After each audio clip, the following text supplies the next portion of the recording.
La circulación internacional de noticias se hacía en inglés, básicamente en todo el mundo se hacía en inglés. United Press, Associated Press, International News Service, Reuters, se transmitía en inglés. Luego la corresponsalía de las agencias en Buenos Aires traducía lo que consideraba que valía la pena darle a los diarios argentinos. Este era el esquema de la circulación de noticias. La idea de una agencia de noticias con criterio latinoamericano lleva a la creación de la Agencia Latina. La Agencia Latina es un proyecto muy interesante. Entre otras cosas, ahí trabajó Jorge Massetti y para la Agencia Latina trabajó el Che Guevara. El hecho de que tanto Massetti como el Che en distintos lugares y distintos momentos hayan trabajado en la agencia hasta que creó Perón, yo no creo que eso sea casual. Es el primer precedente que hay en América Latina de eso, si no me equivoco. Un talento, una dirección realmente latinoamericana. Es un proyecto muy interesante, pero un proyecto negociable, en el sentido de que cuando Perón, apretado por las circunstancias económicas, de financiamiento internacional, en fin, tiene que revisar su situación de conflicto con Estados Unidos, una de las primeras cabezas que caen es la cabeza de la Agencia Latina, porque la Agencia Latina molestaba. Él buscaba. Era un hombre que buscaba ubicación ideológica y acá no encontraba. Al principio parecía conforme con el peronismo, con el elitismo que va Perón, evidentemente una revolución social y una gran sensibilidad, y el pueblo la quería mucho, era auténtica. Cuando muere Perón, la mística desaparece, queda un gobierno con funcionarios cada vez más reaccionarios. Entonces él se aparta, ese por el antiperonista. Nosotros no nos conformábamos con el mendrugo, lo queríamos todo, porque todo lo habíamos hecho nosotros, con nuestras ilusiones, con nuestros sufrimientos, con nuestro trabajo. Nosotros no nos conformábamos con trabajar menos, queríamos trabajar hasta terminar la obra, hasta que la justicia se hubiese implantado inamovible, y comenzaron a llamarnos comunistas, a vigilarnos. Nos tenían miedo porque sabían que no éramos los otros, sino ellos mismos, pero auténticos.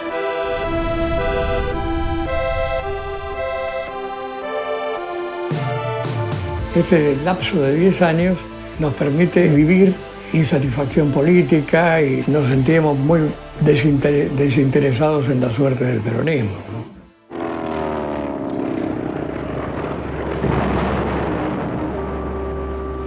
Jorge, en el momento del bombardeo, estaba en Plaza de Mayo, transmitiendo directamente para Radio El Mundo. Íbamos por la Avenida de Mayo y empezaron a disparar, y entonces habían las balas azules en el Rosicero. Y yo instintivamente, me imagino que yo, como cualquier otro, me arrimaba a la pared. Me decía, ¿qué haces? No te arrimes a la pared. ¿Tenés miedo? Entonces él, mientras me decía eso, se corría hacia el centro de la calle. Era temerario, esa es la palabra. Porque todos le decían que estaba loco abajo de las balas, tirándose y haciendo el reportaje y yendo a los lugares más peligrosos para poder dar la noticia a la población de cómo estaban actuando. En una comunicación telefónica mi hermana le decía loco, vos estás loco, vos te querés matar. O sea, le reprochaba que tomase esa actitud temeraria.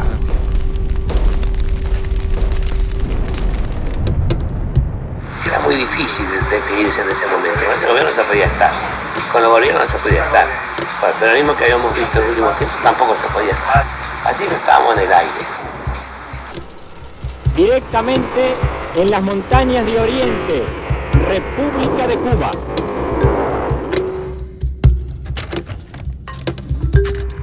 Realizado para el servicio noticioso de Radio El Mundo de Buenos Aires.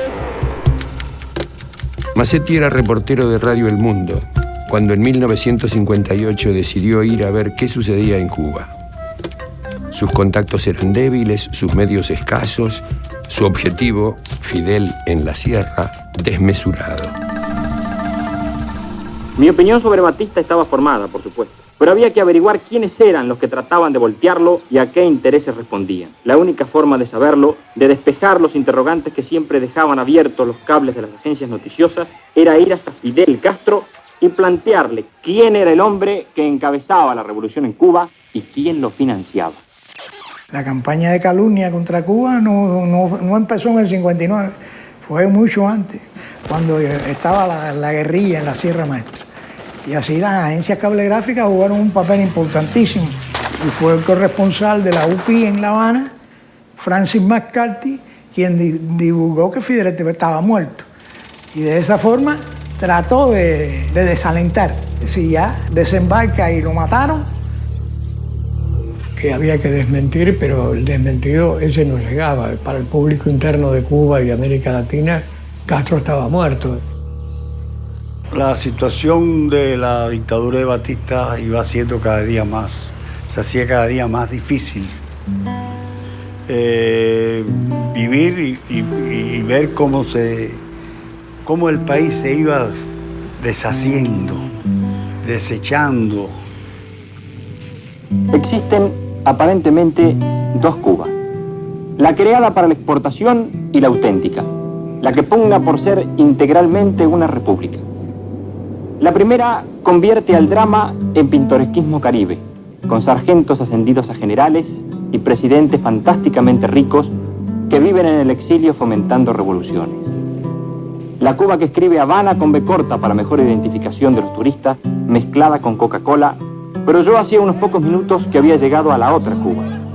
Estaba viendo, pisando y sudando la república que había logrado a fuerza de actos heroicos y escalando sobre cadáveres acribillados, saltar la cortina de bolsas de azúcar y mostrar al mundo entero que las estridencias del cha-cha-cha no lograban tapar sus gritos de indignación.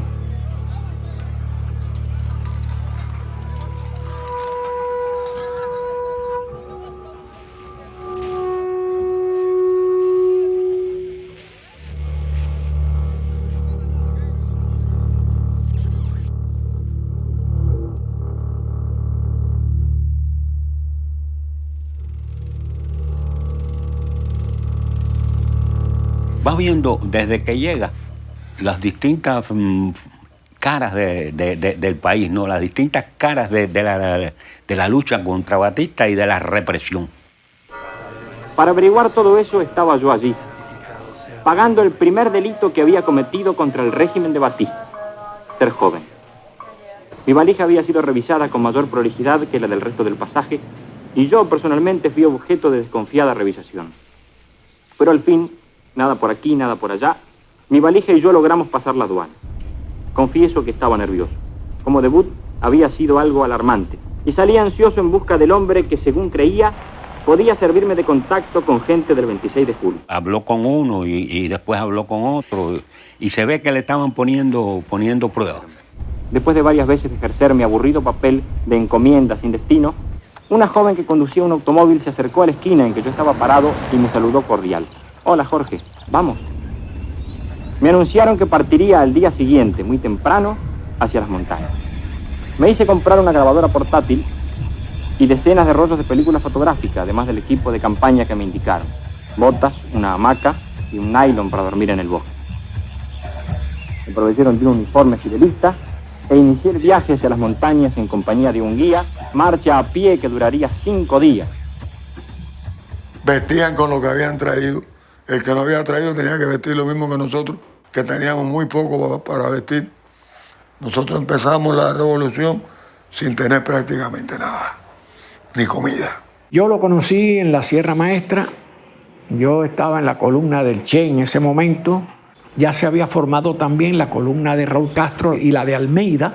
El Che me había mandado para la planta de radio, que era Radio Rebelde, a llevar unos partes de guerra. Por la noche me llega Ramiro Valdés, que era el segundo jefe de la columna del Che, y me dice que traía un periodista joven argentino que quería entrevistar al Che. ¿Cómo no? Y fui hablando mucho con ese joven argentino, muy agradable él, pero me parecía que él no tenía un conocimiento exacto de nuestro proceso revolucionario, porque él creía que nosotros éramos una revolución burguesa.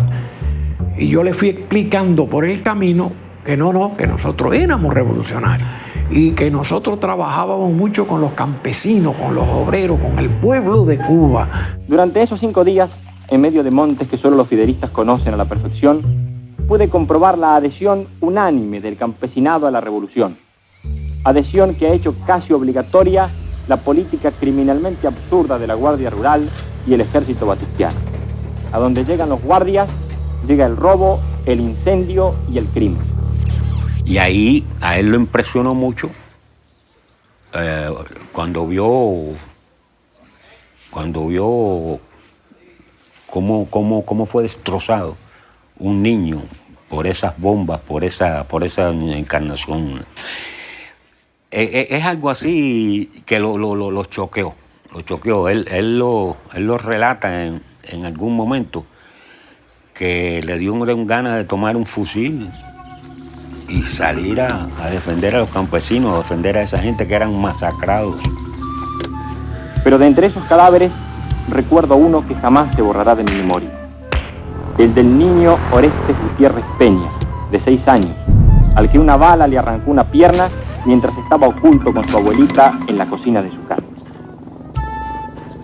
Extendido, larguísimo y seco, estaba el cadáver desnudo de un niño rubio.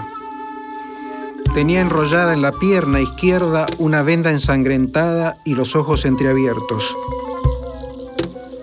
Mecánicamente me alejé y comencé a tomar el nombre de los heridos y el del niño muerto. Pero me sentía frío, ridículo, cumpliendo mi misión de periodista. ¿Qué hacía yo ahí, con la lapicera en la mano, en lugar de estar apretando el gatillo de una ametralladora?